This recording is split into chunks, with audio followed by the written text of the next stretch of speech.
Ciao a tutti amici di WeDrive e benvenuti in questo nuovo video. Mi trovo presso il concessionario Audi Magnifica di Bari, dove ci stanno gentilmente ospitando per mostrarvi più da vicino la City Car di cui sono al cospetto. Sto parlando della nuova A1 City Carver. L'abbiamo vista nella sua presentazione un paio di mesi fa al Salone di Francoforte e oggi la vedremo in un video più dettagliato. La ricetta per il successo di un'auto del genere è molto semplice: prendere una City Car abbastanza famosa come l'Audi A1 Sportback, metterle qualche appendice un po' più avventurosa, un po' più off-road, tipica di modelli della gamma Q o all-road della casa di quattro anelli, e appunto trasformarla in questa nuova versione utilitaria. Prima però di andarla a scoprire vi ricordo di iscrivervi al nostro canale, di attivare le notifiche con il campanello e se vi va di seguirci sui nostri account social Facebook e Instagram. Partiamo prima di tutto dal nome City Carver, perché ovviamente il prefisso city sta ad indicare che questa è un'auto da città. Carver, to carve dall'inglese vuol dire intagliare, scolpire, e quest'auto vuole proprio incidere il mercato automobilistico. Perché se magari da appassionato di auto, soprattutto sportive, potrei un po' storcere il naso all'idea di un SUV da città, se lo possiamo chiamare così, il mercato parla chiaro e questa è la tendenza, e quindi Audi, oltre a modelli quali il Q2, Q3, Q5 e via dicendo, ha presentato questa piccola avventurosa da città.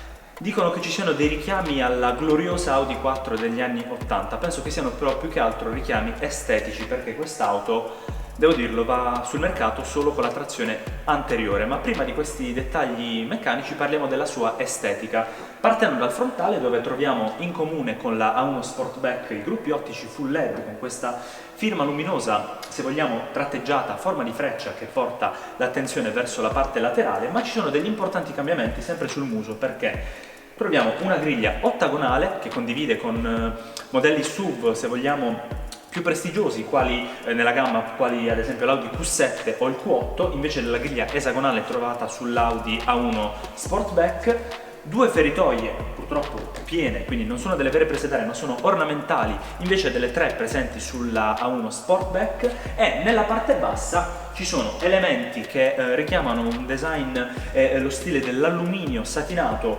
in plastica, insieme a delle protezioni in plastica, protezioni che troviamo tutto intorno alla vettura nel suo voler essere un po' off-road, sui passaruota e, girandole attorno, anche su tutta la zona delle minigonne e dei passaruota posteriori.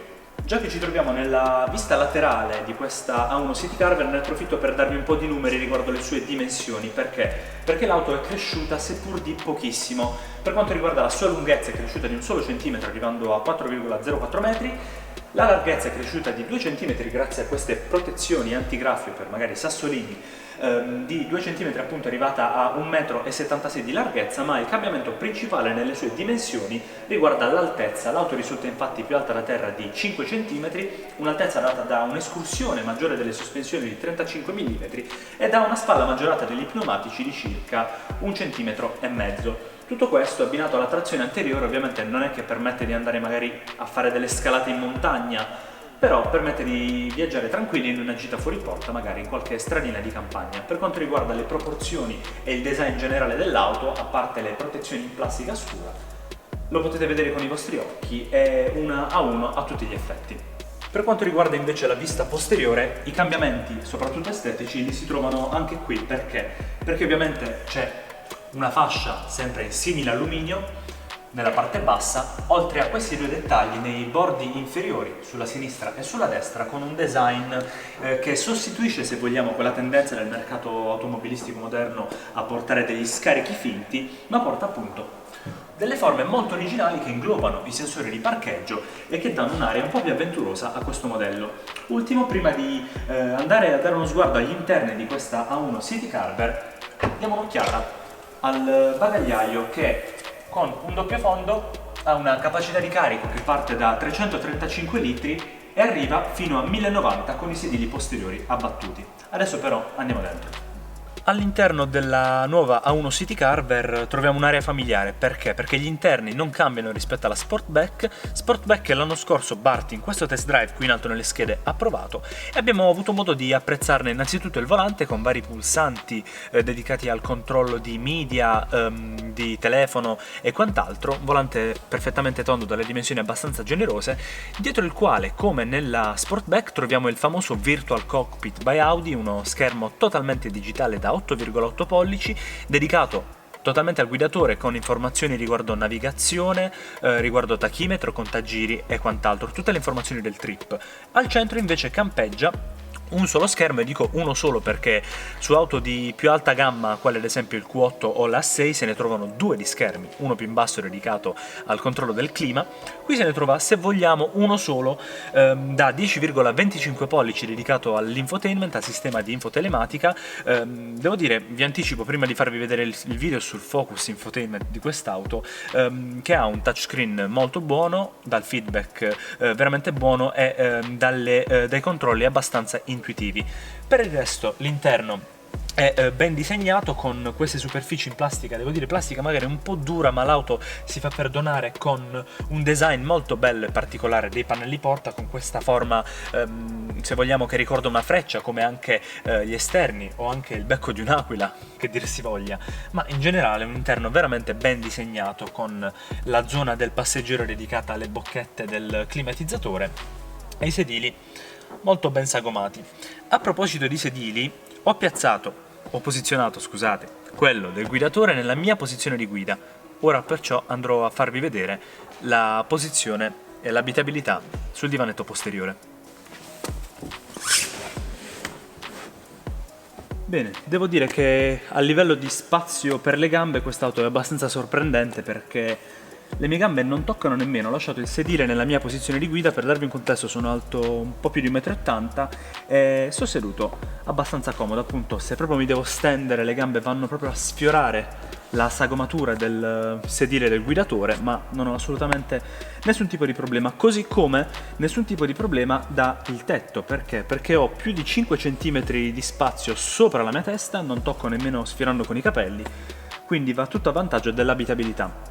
Anche qui non cambia il discorso in merito al design dei pannelli porta e alle plastiche, che sono magari una delle poche note negative di quest'auto, ma in generale mi trovo abbastanza comodo come passeggero sul divanetto posteriore. Adesso però, dopo questa analisi dell'auto nel suo comfort e nelle sue dotazioni, direi che è il caso di andarci a fare una passeggiata.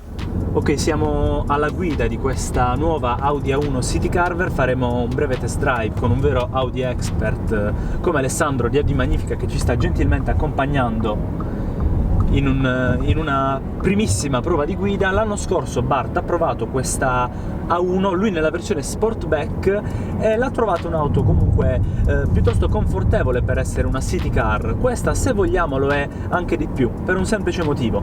Come vi ho detto, a livello prettamente estetico l'auto risulta più alta di 5 cm, combinato tra sospensioni e spalla più alta degli pneumatici, e questo si riflette molto sulla comodità alla guida. Perché? Perché rende la visibilità ancora maggiore, se vogliamo, nel traffico. In questo momento per fortuna la strada è libera, non abbiamo traffico, ma devo dire che la visibilità è molto buona ed è garantita appunto da questa altezza maggiore rispetto alla sorella un po' più cittadina. Anche i montanti sottili nell'anteriore garantiscono un'ottima visibilità, forse un po' meno al posteriore, ma questa è una caratteristica che condivide con la 1 Sportback, che è appunto un 8, che la rende un'auto dinamica nelle linee ma leggermente meno pratica. Penso che comunque in parcheggio questa sia assistita da assistenza con sistemi quali sensori, telecamere e quant'altro.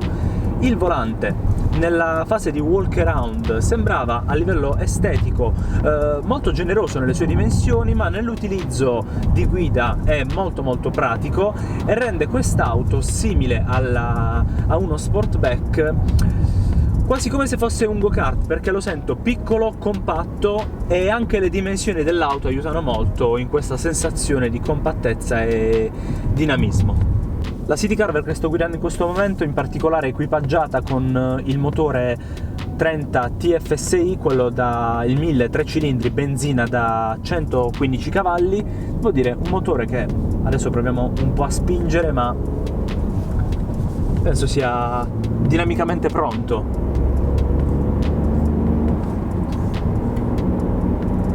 Ovviamente non stiamo parlando dell'Audi Q8 con insonorizzazione super premium ai massimi livelli, però devo dire non è male, mi aspettavo di peggio perché stiamo parlando comunque dell'entry level di Audi e quindi l'insonorizzazione sembra piuttosto curata. Ovviamente in un test drive più approfondito potrei darvi maggiori impressioni, ecco. A livello di sospensioni invece questa A1 City Carver magari tradisce un po' le apparenze, nel senso che questo nome, questo aspetto un po' off-road con le plastiche, l'auto più alta, la fa sembrare effettivamente un'auto per andare in fuoristrada. Penso che più che altro sia buona in primis per fare delle belle gite domenicali fuori porta, ma anche per affrontare, mi duole dirlo, le strade mezze dissestate della nostra nazione, più che altro comune in molte parti dell'Italia, e quindi rende di sicuro più confortevole un tratto cittadino. Ecco, lo stiamo provando appunto su delle strade con diverse buche e assorbe abbastanza bene le asperità.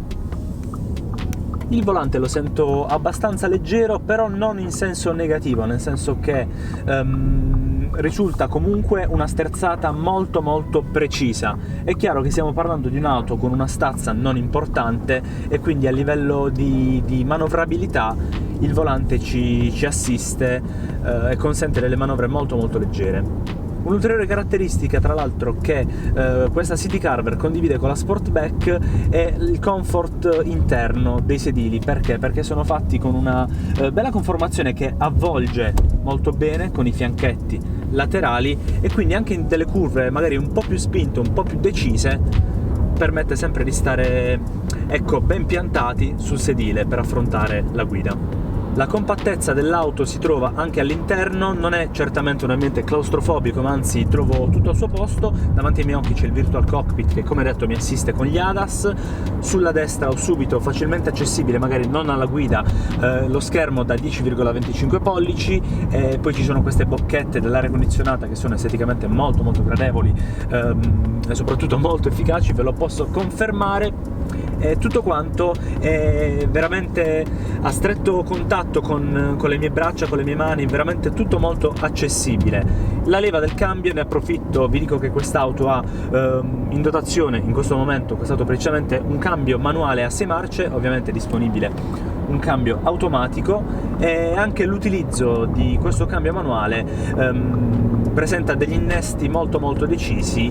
Devo dire, magari in una versione con un motore più spinto, magari quella da 150 cavalli, secondo me rende molto piacevole anche la guida, se vogliamo un po' più briosa, ecco. Ultime due immancabili informazioni riguardo la parte dinamica di questa A1 City Carver. Innanzitutto i freni. Ovviamente non ho potuto fare per fortuna delle frenate brusche o d'emergenza, ma ho sentito un buon mordente, quindi mi sento molto molto sicuro alla guida di quest'auto, e essendo una City Car va data importanza anche all'abitabilità posteriore.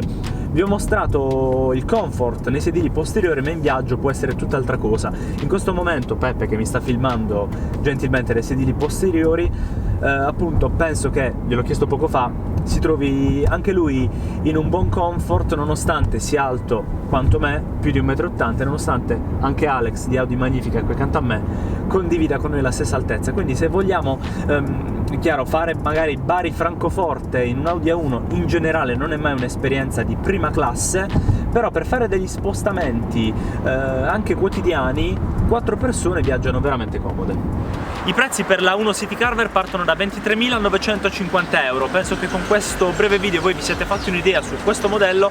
Ovviamente non fermatevi qui, perché voglio sapere in primis le vostre impressioni qui sotto nei commenti, ma anche fate un salto qui da Audi Magnifica, dove sono stati così gentili da darci l'opportunità di filmare l'auto per voi. Iscrivetevi al nostro canale, attivate le notifiche con il campanello per non perdervi nessuno dei nostri prossimi video, compreso il nostro Focus Infotainment proprio sull'utilizzo del sistema infotelematico di questa Audi A1, e seguiteci sui nostri account social Facebook e Instagram.